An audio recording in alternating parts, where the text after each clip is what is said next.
Hi all, this is Ollie at InvestQuest, and today's video is going to be on the FANG Plus.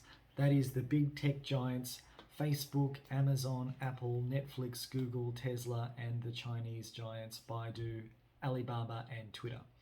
This is not financial advice, and I'm not a financial advisor. Think of me as your internet gypsy, and everything that I say you put on a level of equal importance as a dog leaving a hot steamer on your newly mown lawn. That is, this video is made for educative and entertainment purposes only. Full disclosure, I hold positions in all of these companies. The reason I started this channel is to help people with their financial education. I have nothing to sell, and my channel is so small that there is no monetization, so I'm just providing the best educational content that I can. Now, the FANG companies, they control an inordinate amount of traffic on the internet. They essentially the infrastructure of the modern internet. Now, if you Google FANG companies, you will find a range of generally poor quality information and articles on the internet with clickbait titles such as "What stocks are cheaper than Google stock?" I'll link a couple of these examples in the footer so you can see what I'm talking about. But there are articles from companies like Forbes that will compare Google stock to 1-800-Flowers.com or some nonsense like that and say that it's overvalued. These articles will often go through some variation of telling you about FANG stocks, and inevitably it will go through something like, yes, they are big, but wait, they might lose to competitors, and wait, you might be able to find the next FANG stock, and wait, join the mailing list, or they might use some gimmicky line about find some other hidden stock. Motley Fool. What I have found with mainstream financial media is that there is no real money in telling their readers the obvious. If they simply told you to buy Google and buy Amazon each year for the last 10 years, they would have been right, but that doesn't keep their viewers engaged. Okay, that's too obvious. They have to always come up with something new. In addition to that, the reason people often don't hold the FANG stocks is that I find that, and I'm talking about myself here as well as other people, there's a number of biases. Now, some of those are that, it's very easy to think that it's too late, or they are too obvious, or that, they are foreign domiciled. So obviously many of these companies are in the US, and if you live in another country, then you have to do the mental gymnastics of, okay, investing in something that is, overseas. And this all plays into the whole financial mainstream media and how they operate and disseminate information.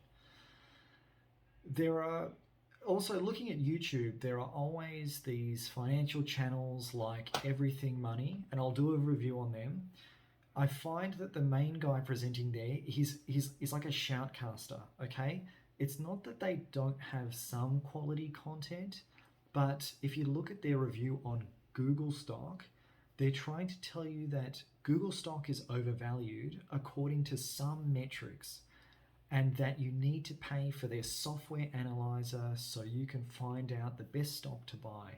And then they go on to say you will be able to buy Google at $1,500 per share. Now, I'm not convinced that is going to occur with its earnings growth. I think that that's doubtful, even in potentially a recession.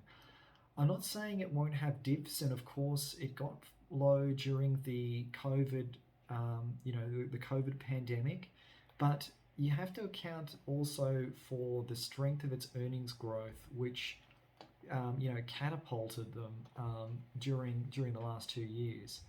So the vested interests of a lot of these channels is that you need to buy the stock analyzer tool so that you can kind of perfectly time the purchase of these extremely high quality stocks, and it may never get to those low valuations anyway, particularly with the earnings growing so quickly. Now, in terms of the FANG Plus as a group, these stocks they're the most dominant companies in the world, period. They have the biggest revenues, the biggest moats. They have extreme monopolistic positions. If you look at any kind of metric around Google as opposed to any of its competitors, like at the moment there is no next Google. What is the next Google? It's just laughable. It might happen one day, but I would rather wait until it's clear that there is some other Google competitor with closing in on 200 billion in revenue per year, with income growing at 20% year on year. I want to repeat that again. Almost 200 billion in revenue, and that's high margin software economics revenue. That is not low margin grocery store revenue.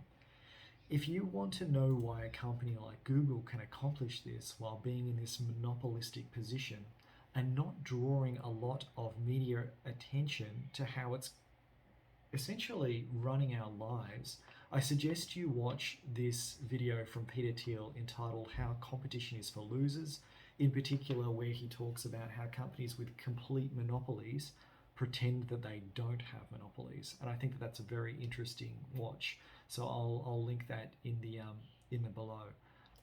And just what I've said there, okay, yes, when I've said that there's not a lot of media attention, I mean in accordance with the power that this company has over our lives. Let me know your view on investing in FANG.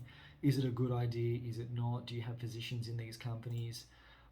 Love to hear from you. Any comments I'll respond to personally. So please leave a comment for me. Thanks a lot. Bye.